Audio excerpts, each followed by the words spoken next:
Fala pessoal, beleza? Tranquilidade total, professor Marcel aí na área, para poder trazer mais uma resolução de exercícios, né? Nesse caso nós vamos mostrar aqui uma solução de uma somativa que eu apliquei aqui para os meus alunos, né? Lá no Senai, né, de eletropneumática. Então, eu vou fazer passo a passo essa sumativa, né, essa resolução, mostrando o melhor caminho para você conseguir, de certa forma, sanar as dúvidas aqui de eletropneumática. Então, eu vou mostrar que o método que eu vou utilizar é o método da cadeia estacionária. Então, vou fazer através do método da tabela. Então, vou fazer uma tabelinha no Excel e depois eu vou transportar essa mesma ideia lá para o circuito pneumático, né, até mesmo eletropneumático, lá do FluidSim, beleza? Então, vamos lá? A primeira coisa que eu preciso analisar aqui é essa sumativa. O que ele está pedindo aqui para os meus alunos, né? Então, ele fala o seguinte: exercemos atividades com um integrador de sistemas de automação, uma pequena metalúrgica ali encomendou um projeto em montagem de um circuito pneumático com um comando elétrico que irá acionar uma furadeira automática. Beleza, então eu vou ter que fazer a primeira parte, um circuito pneumático, depois o comando elétrico. Então, para o comando elétrico é previsto um botão de emergência com um botão de reset de falha, ou seja, se eu apertar a emergência, depois eu aperto o botão de reset para poder eliminar a minha falha da emergência. E possibilidade de ciclo único no modo manual e ciclo contínuo no modo automático. Então eu entendo que vai ter uma chave que no modo manual e no modo automático. No modo manual vai fazer o ciclo único, no modo automático, ciclo contínuo. E nesse caso deverá haver um botão Start, tanto para o ciclo único quanto para o ciclo automático. E aqui ele fala que deverá haver um contador de peças que contará as peças somente no modo automático. Também haverá um botão de reset para zerar a minha contagem. Ou seja, ele fala também aqui que para a parte pneumática, o cilindro que posiciona a peça e o cilindro de furação são de dupla ação. O cilindro expulsador é de simples ação. O motor da minha furadeira será pneumático, devendo desligar em caso de emergência. E o cilindro de furação terá velocidade de avanço controlada e retorno rápido. Já o posicionar somente controle de velocidade, somente no controle de velocidade no avanço, né? E possui também um sensor de presença de peça que iniciará o processo e uma rampa para contabilizar as minhas peças. As coisas que ele fala aqui, os requisitos são: o motor possui 3 possibilidades de posição, o posicionador de furador é uma válvula 5 duas vias, duplo solenoide, o expulsador simples solenoide, e a sequência, teoricamente, seria essa aqui. Beleza? Então, eu já fiz aqui uma montagem aqui no FluidSim e vou mostrar aqui para você, né? Então, basicamente, o que ele está querendo mostrar para a gente? É basicamente uma furadeira automática, né? Então, eu vou ter aqui 1000 cilindros e no meu caso aqui eu vou ter também um motorzinho pneumático para simbolizar aqui a minha broca furando a minha peça, né? Então, eu vou ter A, B, C e D. Que no meu caso eu vou jogar dentro da norma, né? Então, vou estar utilizando um A, 2A, 3A e assim por diante, de acordo com os meus atuadores, né? Então, como que vai ser essa sequência? Um a mais, ao mesmo tempo vai ligar o meu motor, que o meu motor é o 3A, né? E aí, depois ele avança o B, vai ficar um segundo lá parado, depois ele retorna. Quando ele retornar, ele vai desligar o meu motor e vai também fazer com que o meu cilindro que está posicionando a minha peça, ele retorne. E assim vai ter o cilindro expulsador, que é o cilindro B, expulsa a minha peça e volta para a posição inicial.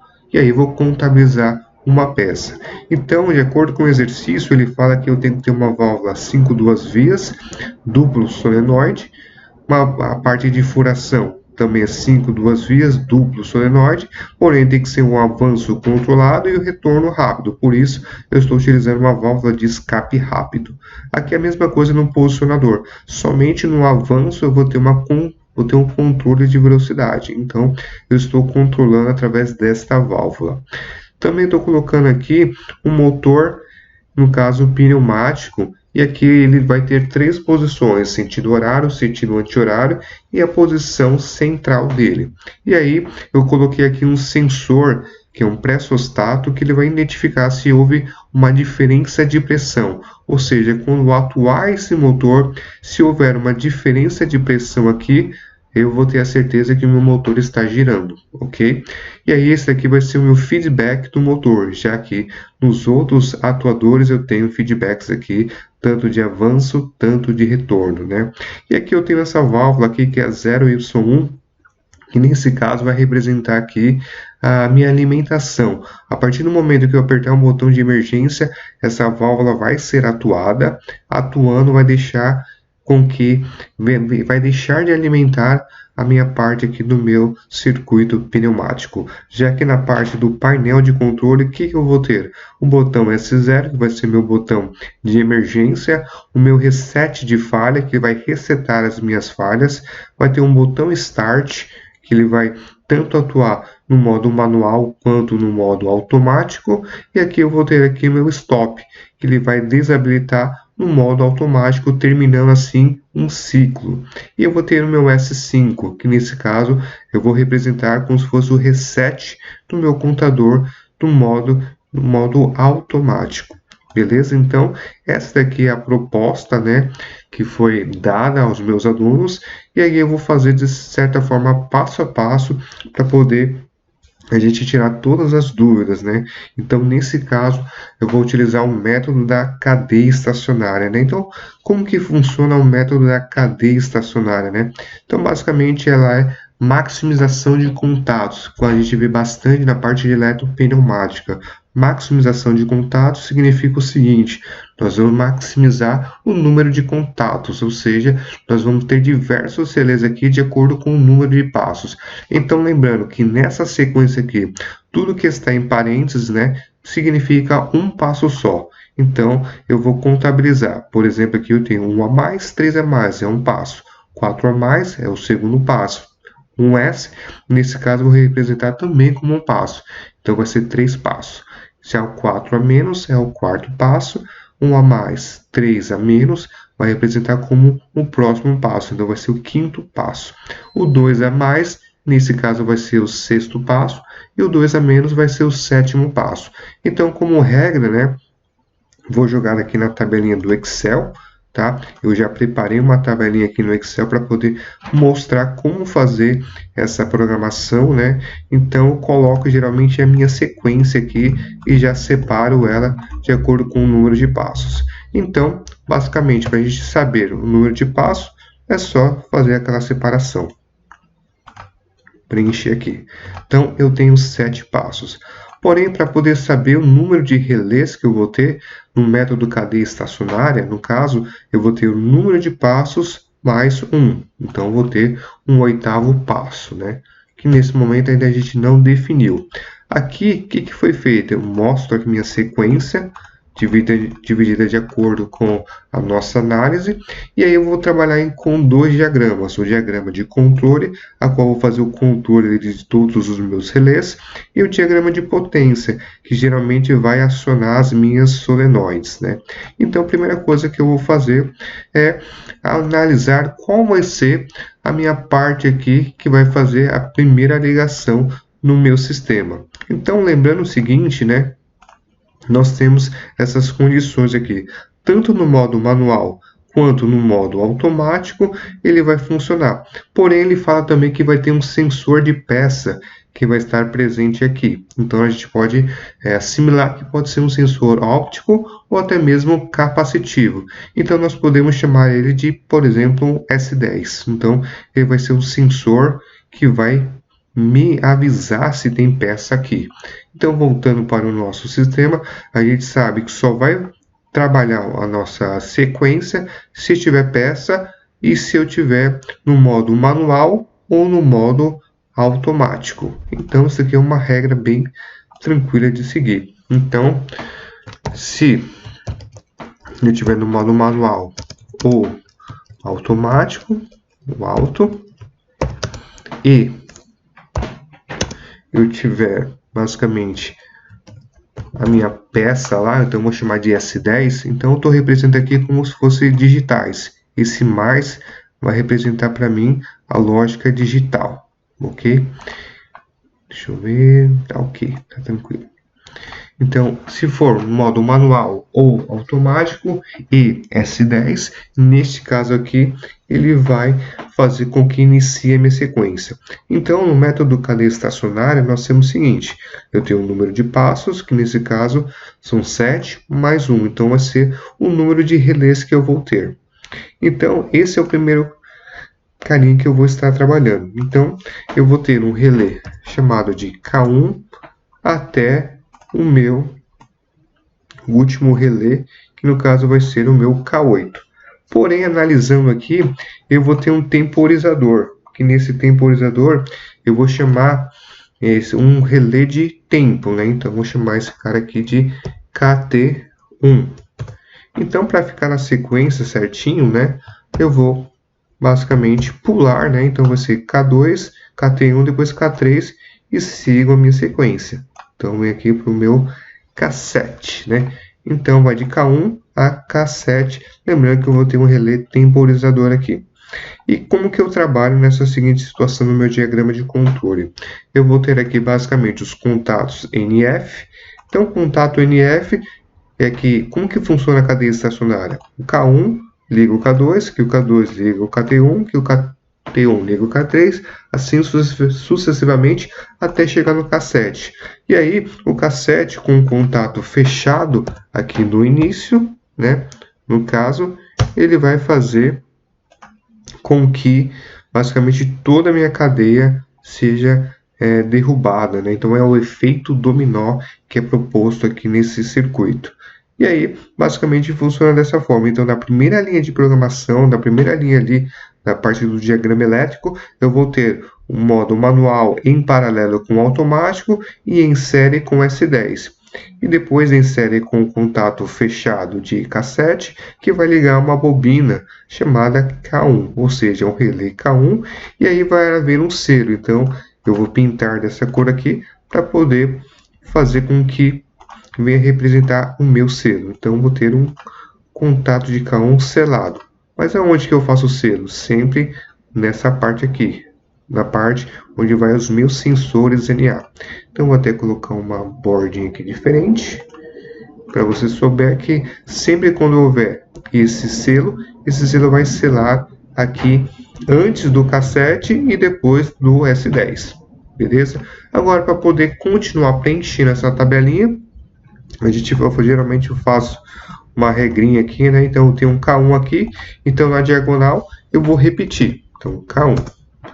Na diagonal, repito o próximo, K2. Aqui, como eu vou ter o KT1, eu não posso ter mais do que um contato, porque ele que vai ser o acionador, eu repito K2. E aí continua a minha sequência, K3, K4, K5, K6, beleza? E aqui em cima, na onde dos meus sensores NA, vão ser os sensores que vão ser responsáveis para poder ligar as bobinas. E aí, lembrando que nesse caso, o único que não vai ser selado vai ser o KT1. Então, eu já posso até já pintar aqui de amarelinho, né? Deixar os meus relés já pintados para poder saber onde que vai o meu selo. Lembrando que o K7, que é o último relé que é ligado, no caso não preciso, de certa forma, selar essa informação, porque o principal papel dele é só fazer o corte da cadeia estacionária, beleza? Então agora o próximo passo é saber qual vai ser o sensor que vai ligar K2. Então eu faço a mesma lógica. Eu tenho que analisar esses sensores aqui. Então, um a mais, se você observar, o meu cilindro avançar, quando ele avança, ele vai tocar no sensor 1S2. Beleza, então eu coloco aqui 1S2. E quando o meu motor também ligar, esse pré-sostato também vai ligar. Então, eu vou chamar, esse pré-sostato vai ser ligado num relé. Nesse relé, no caso, eu vou chamar de KP1, por exemplo. Então, eu vou falar o seguinte, que para ligar K2 vai ser um S2 e KP1. Beleza? O próximo, eu tenho que ver esse cilindro aqui, que para que o K2 vai fazer o cilindro 4 avançar, quando o cilindro 4 avançar, ele vai tocar em aonde? No sensor 4S2. Então, 4S2. Já que, quem que vai contabilizar o tempo? O KT1. Então, contato de KT1, nesse caso aberto, ele vai ligar K3. E K3 vai fazer o seguinte, fazer o meu cilindro 4 retornar. Quando o cilindro 4 retornar, ele vai tocar onde? No 4S1. E aí, beleza, o 4S1 vai ligar K4, que K4 vai fazer o meu cilindro retornar, né?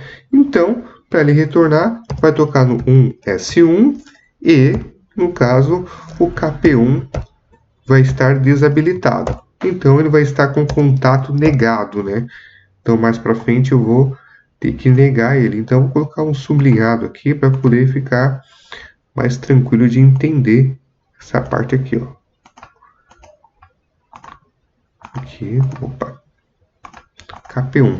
Então, eu vou ter o KP1, só que nesse caso aqui, ele vai estar negado, ok? E já esse carinha aqui, o K5 vai fazer o 2 avançar. O 2 avançando vai tocar onde? No 2S2. E, consequentemente, o K6 vai fazer o 2 retornar, vai tocar no 2S1. Pronto, o meu diagrama de controle está feito. Tá bem tranquilo de entender, né? Então, como que vai funcionar? Você vai puxar uma linha do 24, na primeira linha vai ter esses contatos. E aí será a informação antes do K7. Já aqui faço a mesma coisa. Segunda linha, 1S2 e KP1. Nesse caso, vai ser contatos em série, que vai ligar um contato aberto de KP1, que liga o meu relé K2, e aí sela K2 aqui. Tá? Então, quando eu for fazer a tradução para o diagrama, vai ficar mais tranquilo, só que eu vou utilizar essa base aqui, esta planilha como base. Vamos fazer o diagrama de potência para poder fechar pelo menos essa parte introdutória. Vamos lá? Então, eu vou ter basicamente, se eu analisar aqui, quantas solenoides? 1, 2, 3, 4, 5, 6, 7. Beleza? Porém, eu só quero girar meu motor no sentido horário. Nesse caso, não vou precisar do 3Y2. E aí, eu vou ter que analisar um Y1, um Y2, 4Y1, 4Y2 e 2Y1 e 3Y1. Então, vamos colocar lá no sistema. Então, vou ter, basicamente, um Y1, um Y2, 2Y1, né? 3Y1,